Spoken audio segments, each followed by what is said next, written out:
Hi loves! Come and spend a day with me here in Boracay!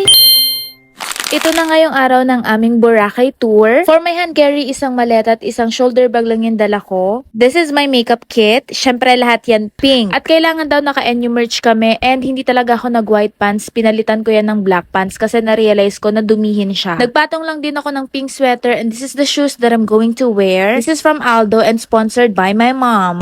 Yes! For my accessories, naglagay lang ako ng swatch and ng earrings. And of course, JMCY setting spray para hindi tayo mahulas all day. 1 AM nga pala yung call time namin sa school, so around 12 midnight hinatid na ako ng lolo ko sa bayan ng friend ko dahil mag-i-drive na lang kami papuntang school. Pangatlong tour na nga pala namin to nung first year sa Ilocos, second year sa Palawan, then ngayong third year sa Boracay naman. Kaya very thankful ako sa mama ko dahil every year nakakasama ko sa tour because of her dahil super hardworking niya. Kaya if you're watching ma, I love you mom! Siya rin ang nag-push na mag-vlog ako sa Boracay. Around 3 AM, pinababa na rin kami ng mga prof namin para sumakay ng bus dahil pupunta na kami ng airport. 7:45 nga pala yung flight namin. Included na nga pala sa binayaran namin yung airport transfers, full board meals, 3 days 2 nights accommodation, round trip airfare, round trip boat and bus na sasakyan namin sa Katiklan. Pati na rin yung island hopping namin ng second day. Around 4 AM, nakarating na kami agad sa NAIA Terminal 2. AirAsia nga pala yung airline namin. 6:40 pa ang boarding time namin at dahil maaga nga kami nakarating ng airport, inayos muna namin yung iba naming gamit habang naghihintay kami dito sa boarding gate. 7 kg lang inclusions na allowed naming dalhin dahil nga overpacker kaming magkakaibigan, hindi namin yun kaya.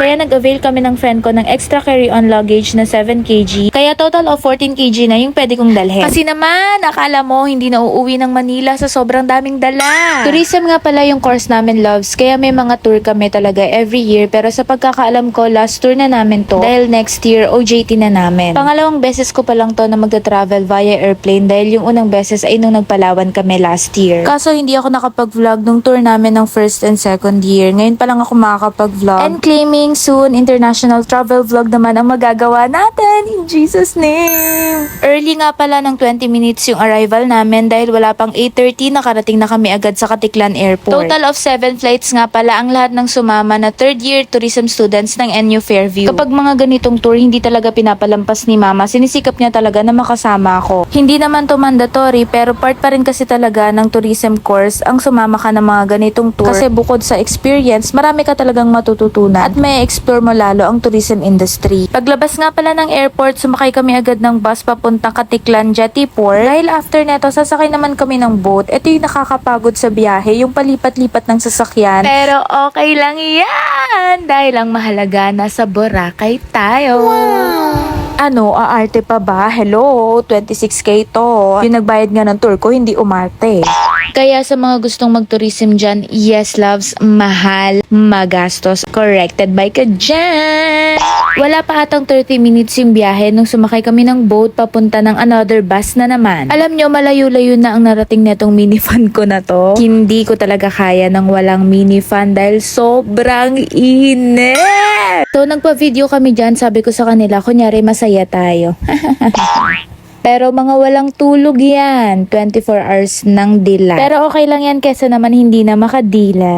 Pagtapos sumakay ng boat, sumakay ulit kami ng another bus papunta naman ng accommodation. Dito nga pala sa Paradise Garden Resort Hotel and Convention Center ang accommodation namin for 3 days and 2 nights dito sa Boracay. 4-star hotel nga pala to, beachfront na rin siya at malawak talaga yung place. Meron silang mga pool at perfect event place din to dahil meron silang convention center. Pagtapos namin i-drop off lahat ng mga baggage namin sa reception area, nag-hotel familiarization muna kami. Ito nga pala yung way papunta ng mismong beach. Sa Station 3 nga pala kami dito sa Boracay. Ang itinerary nga pala namin ngayong araw pagtapos ng hotel familiarization ay dediretso na kami sa room for check-in. After that, tsaka kami magla-lunch, then free time na namin hanggang 6 PM dahil pagdating ng 7 PM, socialization night na namin. After hotel familiarization, kinuha na namin yung keycard para makapag-check-in na kami sa room. Good for 4 packs nga pala tong room. Meron siyang 2 queen size bed at merong maliit na balcony. Dahil nga mahaba-haba ang free time namin, naligo na ako at nag-ayos na rin. Ito nga pala yung outfit ko dahil mamaya magpipicture-picture kami. Lahat nga pala ng outfit ko dito sa Boracay ay nabili ko sa Shein. For day 1 outfit, color yellow yung napili ko dahil lalo akong pumuputi kapag yellow yung suot ko. Sobrang importante talaga na alam nyo yung color na babagay sa skin tone nyo para mas maging glowy kayo. Dumiretso na nga pala kami sa Sunset View Resto for buffet lunch. Konti lang yung kakainin ko dahil baka maging bloated ako dahil nga magpipicture kami mamaya. Pasta, rice, and tuna lang yung kakainin ko for lunch. Kahit kasi konti lang yung kainin ko, mabilis ako maging bloated. Nakalimutan ko nga palang sabihin, yung nails ko hindi ko yan pinagawa. Ako lang yung nagdikit niyan pero binili ko lang siya sa TikTok shop. At kahit ako lang nagdikit, umaabot yan sa akin ng 1 to 2 weeks. After namin kumain, dumiretso na kami ni Neo sa beach para mag-picture-picture. Every time na may tour kami, si Neo lagi yung nagpipicture sa akin. Kaya ang gaganda ng mga picture ko, diba? Love you, babe!